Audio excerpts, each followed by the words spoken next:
Hello my dear friends, welcome to StudyIQ. I am Prashant Mauni. I hope you all are doing good. Dear friends, Christmas is not far from us. I'm sure you have some sort of plans to enjoy your Christmas Eve weekend. With this, dear friends, let's start our day with a positive quote. Difficulties strengthen the mind as labor does the body.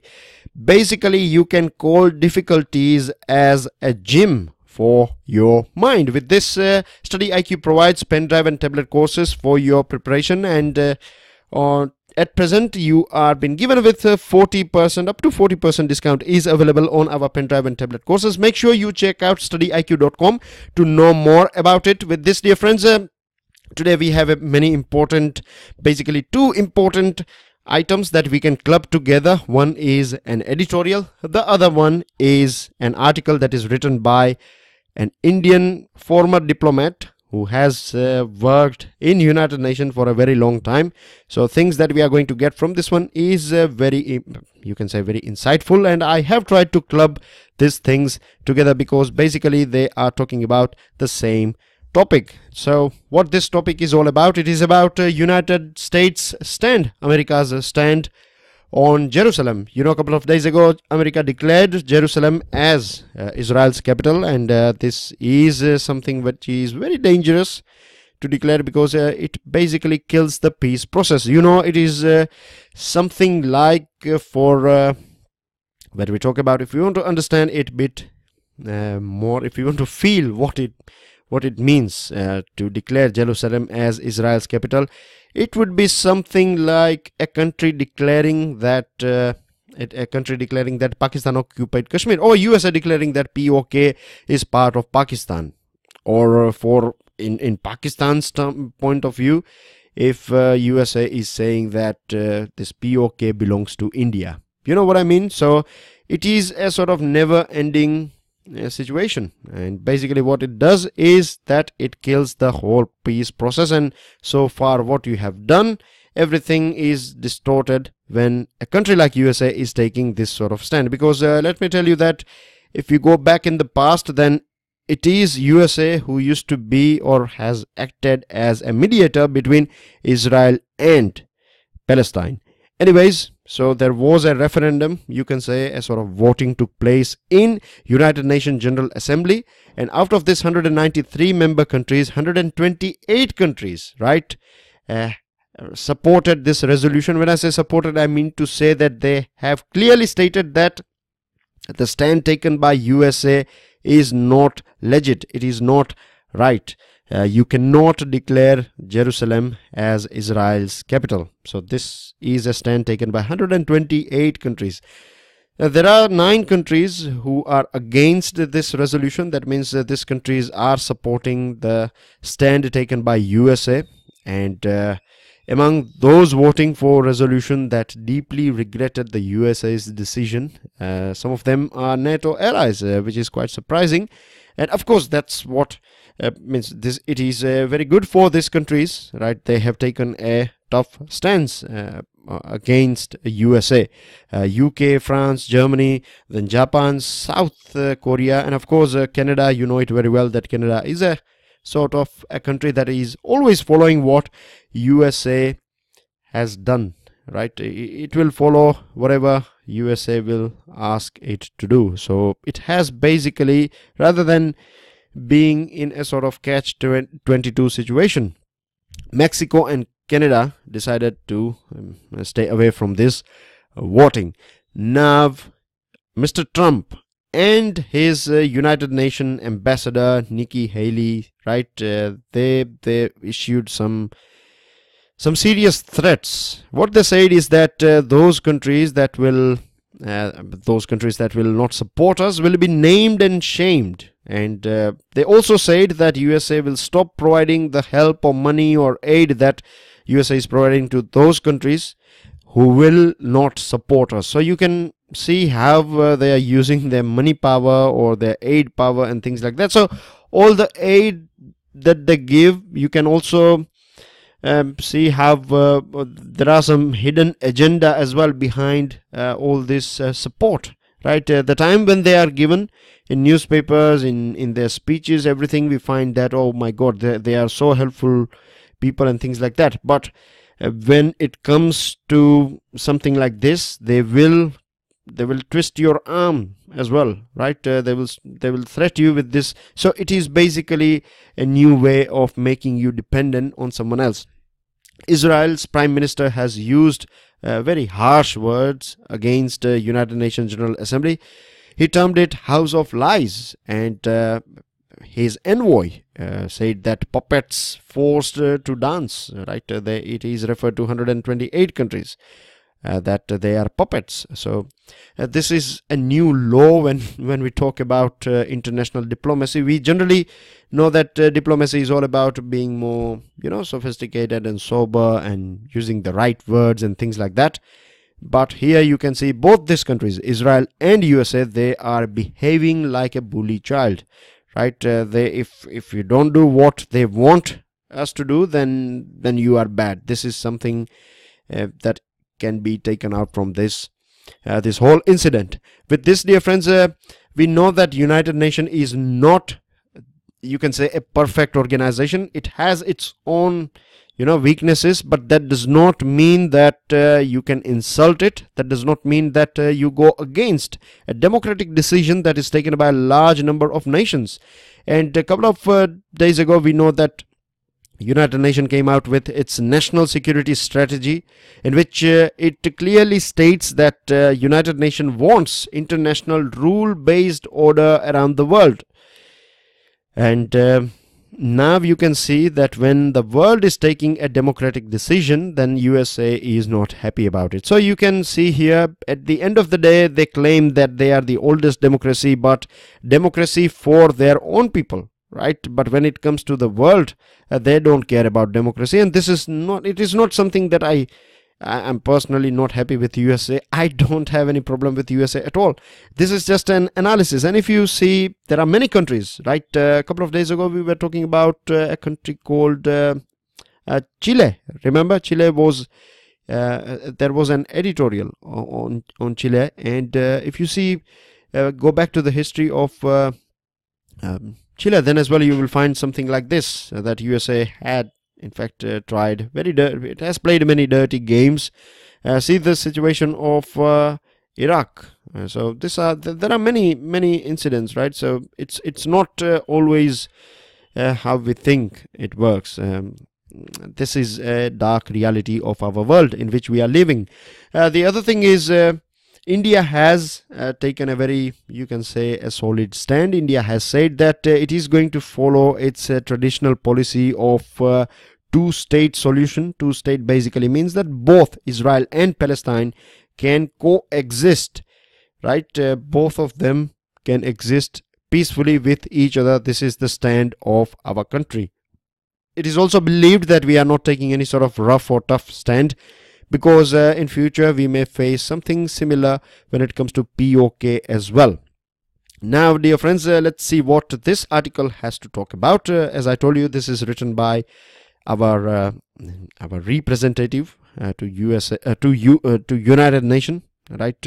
A former representative to United Nations. So you know that this person, when he talks or when he writes an article, we can safely say that he knows the in and out of United Nations. Now what he says that never before in the history of United Nations you see this sort of open threats, right? And this sort of misbehavior, or you can say this sort of new law. We have never seen this thing before. USA is seriously being a bully, as you can see, that they are saying that we will cancel your aid and we will name and shame you and things like that. And the way this resolution has gone against USA, in future, right, USA may lose other sort of elections as well at this level of United Nations, and it should not be a surprise for USA, because we know a couple of weeks ago, right, there is a special video lecture on this thing as well on International Court of Justice. Please check out StudyIQ our YouTube channel, right? You will find a special video lecture on International Court of Justice, how India, right, and why India won against Britain, and this thing will happen with US as well, and other P5 countries, because one of the reasons why Britain lost was this other members, right? United Nations other members, General Assembly's members, they are not happy about this extra power, or you can say special power, in hands of 5 countries.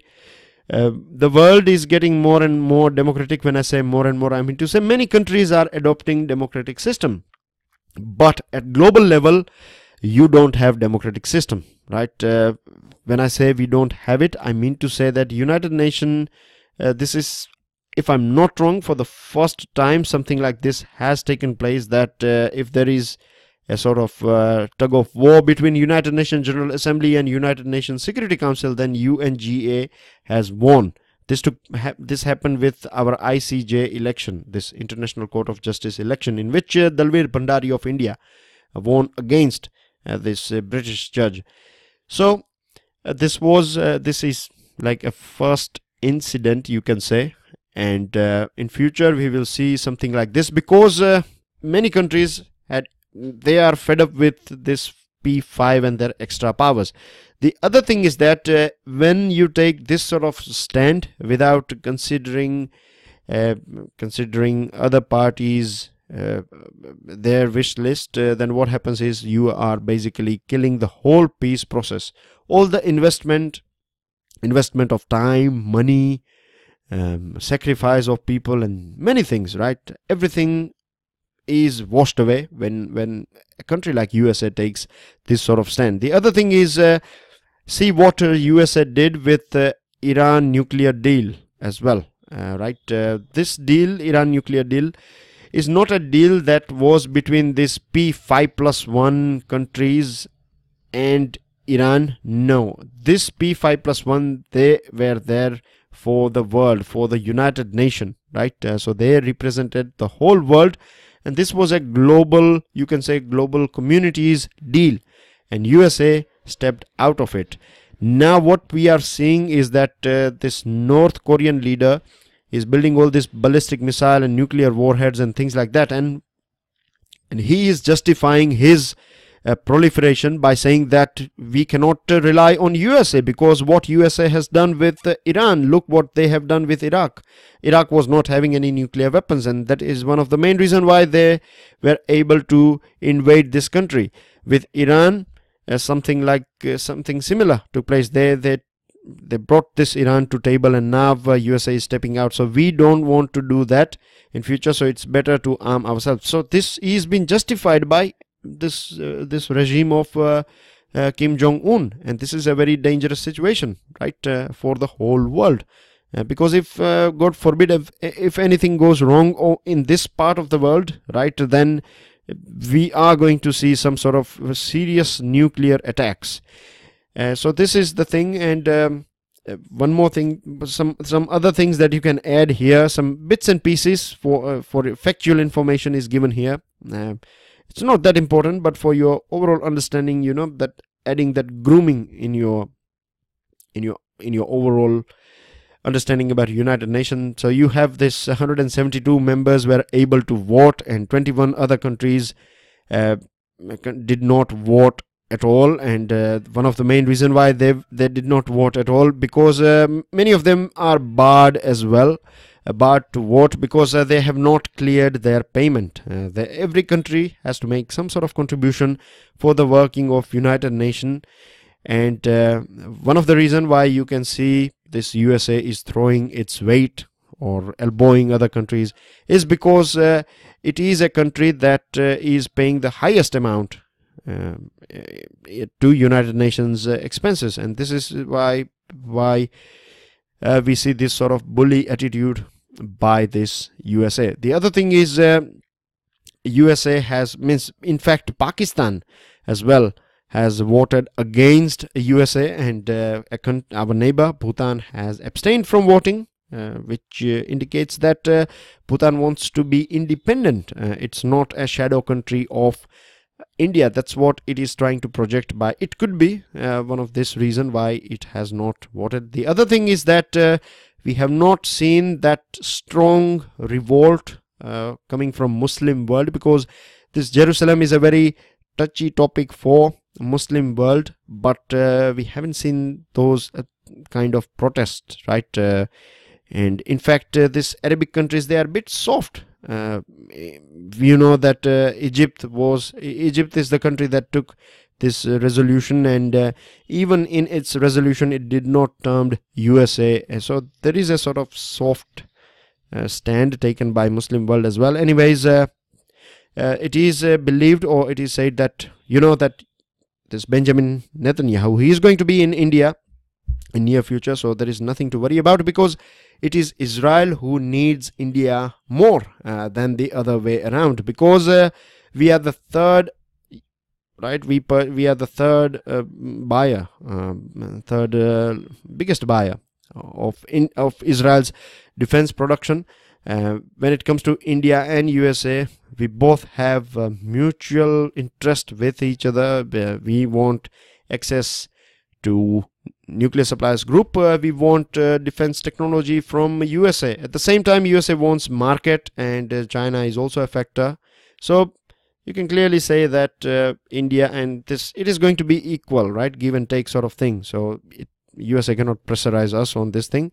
With this, dear friends, you have two news items.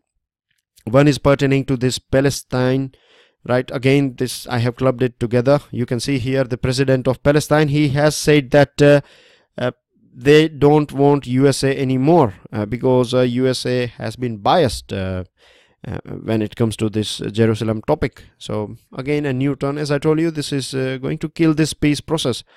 And Palestine's ambassador to India has said that he is, in fact, his country is proud of India by taking a tough stand against this thing. This one, so that's everything regarding Israel. We had what 10-15 minutes we have spent after this thing, so I'm sure everything is clear to you now. Now let's see what we have got in another editorial. I'm sure for the regular listener it's going to be very easy, because demand and supply is not something that is discussed on this platform for the first time. We have discussed about this thing earlier on as well. So for the new students, I would like to explain it a little bit, and for the regular students it's going to be a revision, right? So here you can see a graph, right, basically of this demand and supply, and see at present this article is about a 30% customs duty has been slapped on chana dal and masoor dal pulses, right?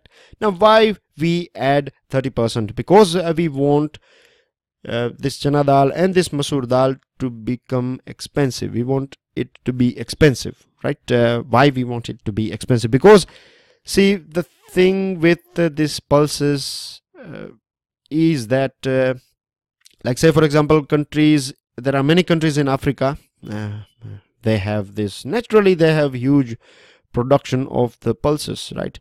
Now over there they don't cook pulses just like us, right? Not every country is consuming curry the way we do, so they don't use it. Instead they have some other things for their protein, like meat and other things. So what they do with this masoor dal and chana dal, which is found in good quantity over there, they feed it to their animals and things like that, right? But now they know that in India there is a huge demand of this thing, so they are also commercially farming this chana dal and masoor dal, and most of these items they do come here, right? The ships are heading towards our country. So when you have this huge production, and when consuming country is only a limited countries, right, they do consume this dals.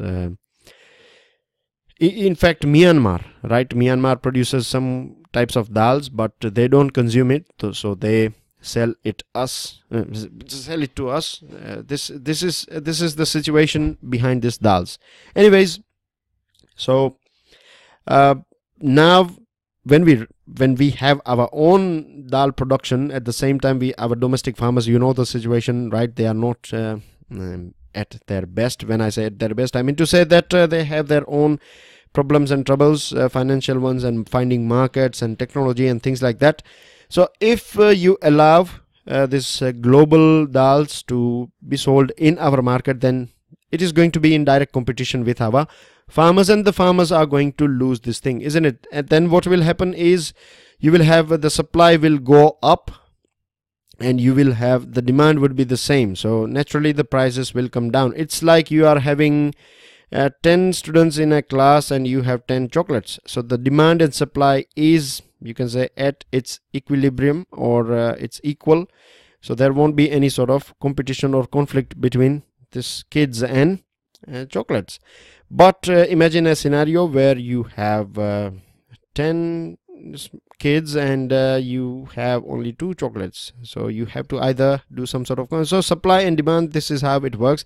And once you apply this formula to all the things that are taking place around you, whenever you read any sort of article pertaining to economy, right, this is a sort of hint or a tip, you can say, that whenever you read anything pertaining to, say for example, bank taking this decision or that decision, etc., they are going to have more, they are going to create, say for example, more ATMs, right? So again, try to see it with this prism of demand and supply, and see what you can understand. This will help you a lot in practically understanding how things are working around us.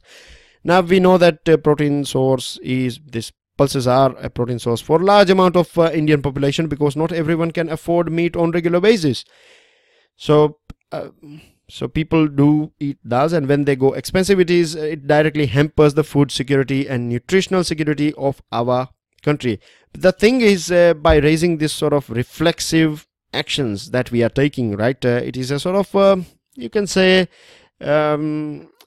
curative action rather than preventive one. Preventing, or you can say proactive action, would be making sure the farmers are making money out of it, and also ensuring at the same time food security of the people of our country who are relying on this protein thing, or on pulses.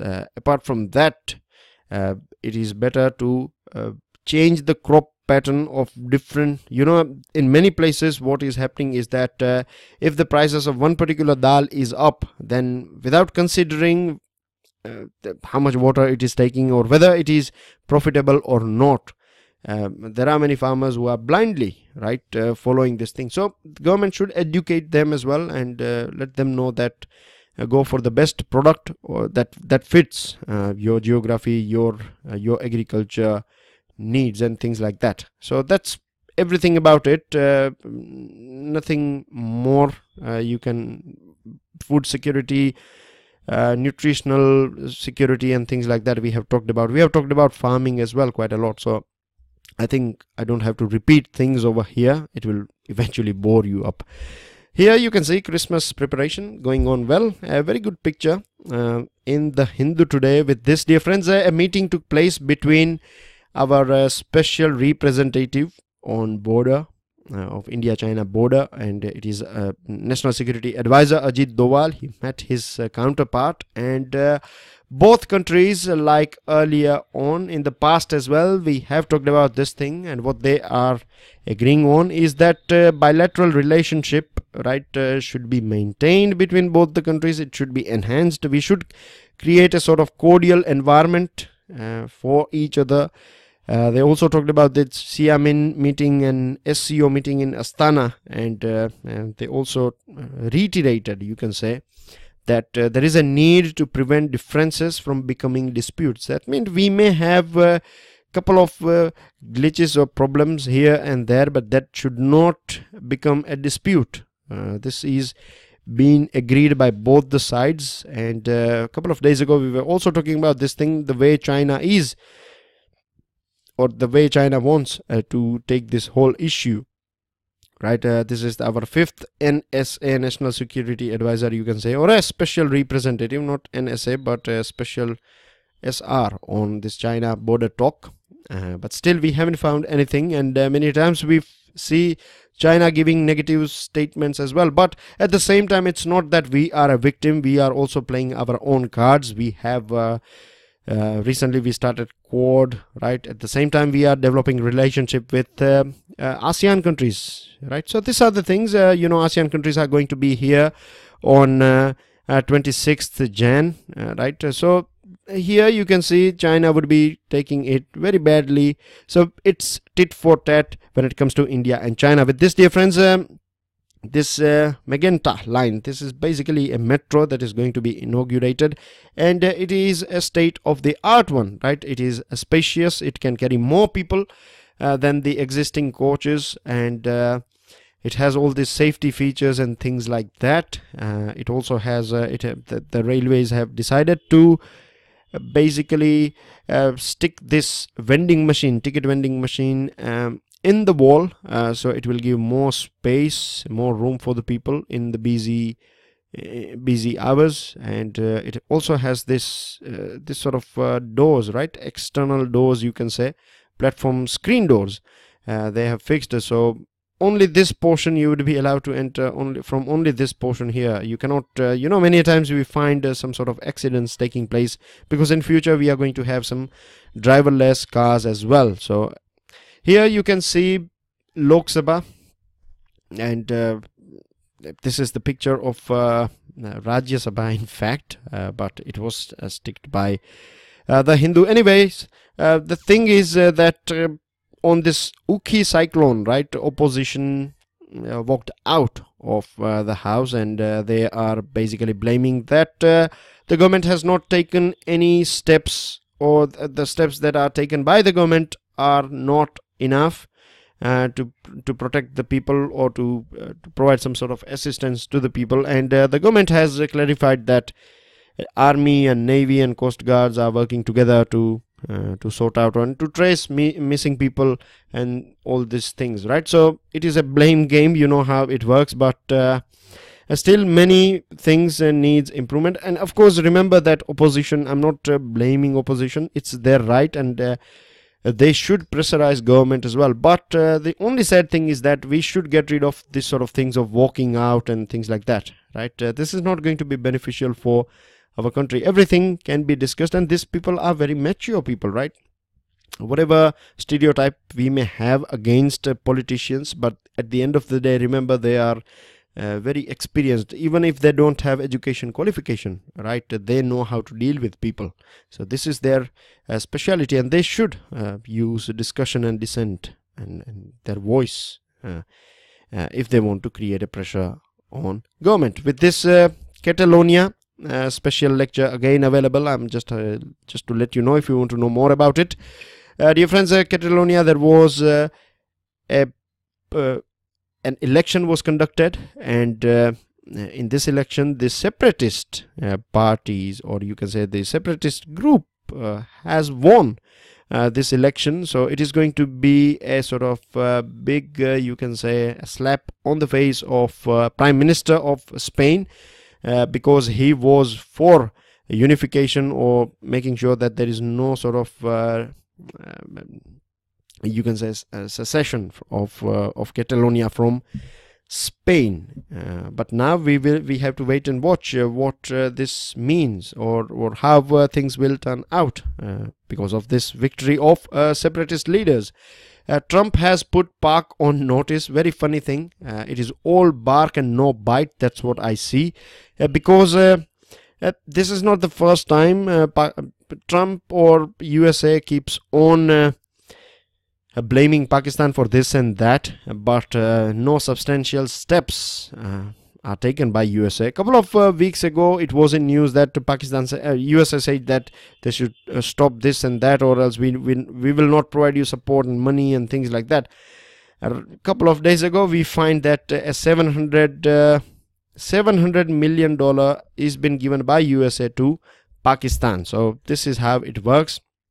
Then last item that we have is RCEP recap is in news, and Jaishankar, right, Dr. Jaishankar, who is our foreign secretary, he has said that this free trade agreements, we should be a bit careful with it, because most of the free trade agreements that we had with other countries, it has not been that beneficial. It has not served us well as they could have. And it is about this recap. Recap is a mega regional free trade agreement, right? It involves this 10 countries of ASEAN, and you have this 6 FTA partners, that is India, China, Japan, South Korea, Australia and New Zealand. So once we sign this thing, it is going to be free trade zone. But India is a bit not happy about it, because what is happening is that the countries, right, they want us to open our market for their goods, right? They want us to sell their products to us. But when India is saying that we have to keep a fine balance between goods and services, so we can cater you countries in services, our skilled people, our HR, right, human resources can come to your country for a short time, and they will do their job in 6 months, 1 year, 2 years, and once they are done, they will come back to India. So but here, when it comes to delivering services, these countries are not providing us that ground, and this is a reason why India is not happy about these FTAs. With this, dear friends, Army took a part, an exercise was conducted in this Thar desert of Rajasthan, and the name is Hamesha Vijayi.